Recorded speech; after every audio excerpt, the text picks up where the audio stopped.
Hey guys, it's Miss Sebastian. We're going to look at distributive property.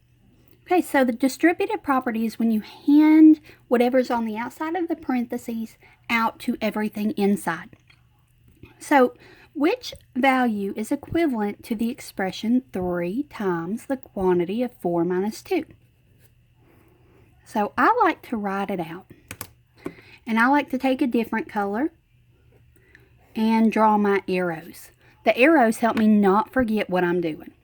Okay, because Miss Sebastian does that a lot sometimes. So the first thing I've got is 3 times 4. So 3 times 4 is 12. I always bring down the sign. And then 3 times 2, which is 6.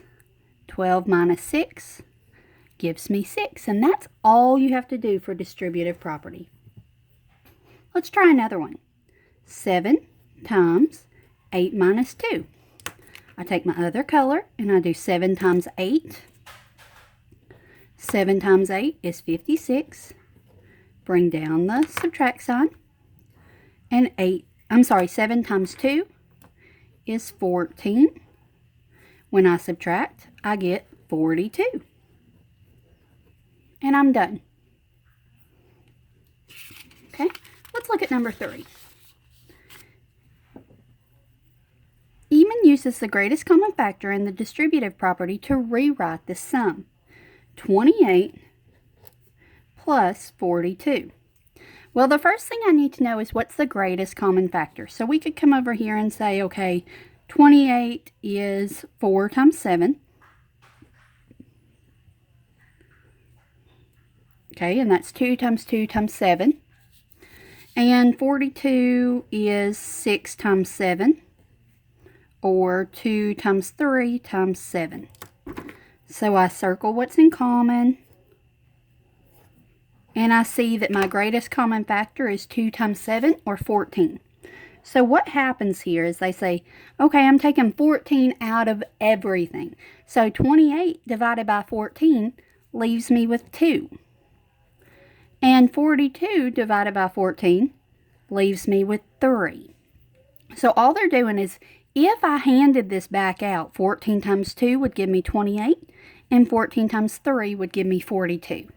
So my answer would be 14 times the sum of 2 plus 3. Okay, Becky uses the greatest common factor in the distributive property to rewrite this sum, 96 and 48. So the first thing we need to do is come over here and break up 96. Okay, so right off the bat, I can't really think what I've got, but I know that 2 times 48. And then I know that this is 4 times 6. So then I can just keep breaking it up into prime numbers. And then I can do the same thing for 48. Okay, that is 6 times 8 and 2 times 3. And 2 times 4.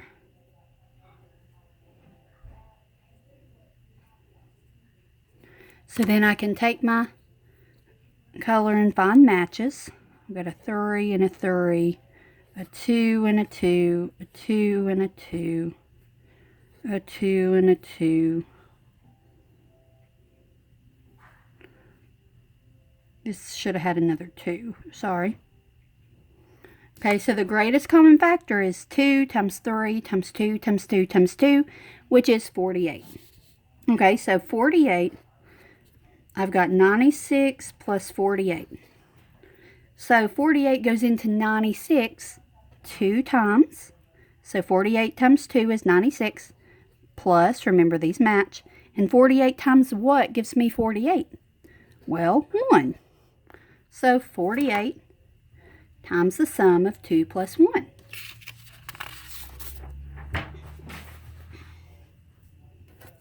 Okay, so number 5, which of the following shows 10 plus 16? So they're looking for the greatest common factor, and I know that the greatest common factor of 10 and 16 is 2.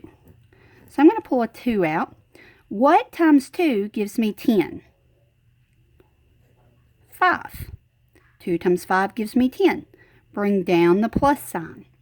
What times 2 gives me 16? 8. So I've got 2 times 5 plus 8. Okay, number 6. Which one is equivalent to 5 times 84? Okay, this is what we talked about earlier in the introduction video. Okay, that sometimes maybe you'd want to break this up. Okay, I don't want to multiply something times 84. I would rather multiply it times 80 plus 4, because I know I can multiply by 80 a whole lot easier than I can multiply by 84. Okay, so I can break this up as 5 times 80 plus 4. Okay, because 5 times 80 would give me 400. And 5 times 4, sorry, there we go. 5 times 4 is 20. So it gives me 420, which is the same as what I would get if I multiplied through there.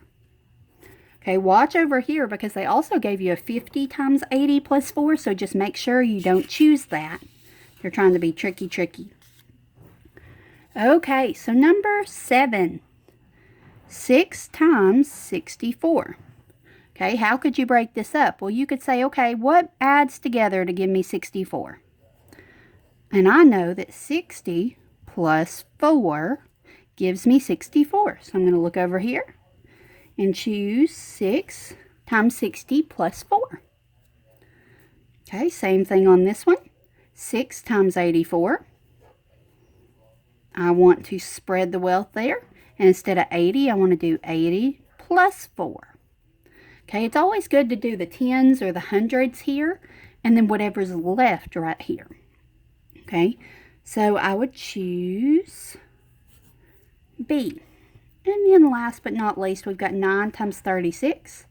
I'm going to break that one up into 30 plus 6. So just make sure that these two add together to give you this number. So 30 plus 6 times 9.